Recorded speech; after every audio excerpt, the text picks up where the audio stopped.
Hello hello hello hello ಕೇಳಿಸಲ್ವಾ? Mic testing 1 2 3 1 2 3.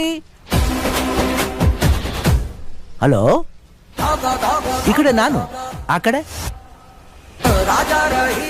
ವಾ. ನನ್ನ ವಾಯ್ಸ್ ಇಂದ ನಾನು ಯಾರು ಅಂತ ಕಂಡಿಡಿಯಕ್ಕಾಗ್ತಿಲ್ಲ. ಹೆಂಗದ ನನ್ನ ವಾಯ್ಸು? ಪರವಾಗಿಲ್ವೇ? ಎಲ್ರು ಹೇಳ್ತಿದ್ರು ನಿನ್ ವಾಯ್ಸ್ ಅಮಿತಾಬ್ ಬಚ್ಚನ್ ತರ ಇದೆ ಅಂತ. ಸುಮ್ನಾಗ್ ಬಿಡಲ್ಲಪ್ಪ. ನೀವೊಂಥರ ಚಂಟಿ ಹಿಡಿದಿರೋ ಮಗು ತರ. ನಿನ್ ರೂಟಲ್ಲೇ ಕೇಳ್ತೀನಿ. ನಾನು ಕೇಳಬೇಕು, ನೀನ್ ಹೇಳ್ಬೇಕು. ಇಂಡಿಯಾದಲ್ಲಿ ಕೈಸರ್ ರಾಮಾಗ್ ಸತ್ತು ರುಜುವಾತ್ ಮಾಡಿ ಎಲ್ರಿಗೂ ವಡೆ ಪಾಯಸ ಉಣ್ಸಿ ಇಲ್ಲಿಗೆ ಬಂದು ನಿಂದೆ ರಾಜ್ಯ ಕಟ್ಕೊಂಡು ಸಿಂಹಾಸನದ ಮೇಲೆ ಕೂತಿ ಮೆರಿತಾ ಇದೆಯಾ ಕೈಸರ್ ರಾಮ್? ಯಾರು ನೀನು? ಅಗಡ ಅಗಡ ಅಗಡ ಅಗಡ ಥೇಟ್ ಅಮಿತಾಬ್ ಬಚ್ಚನ್ ವಾಯ್ಸ್. ಸಮಯ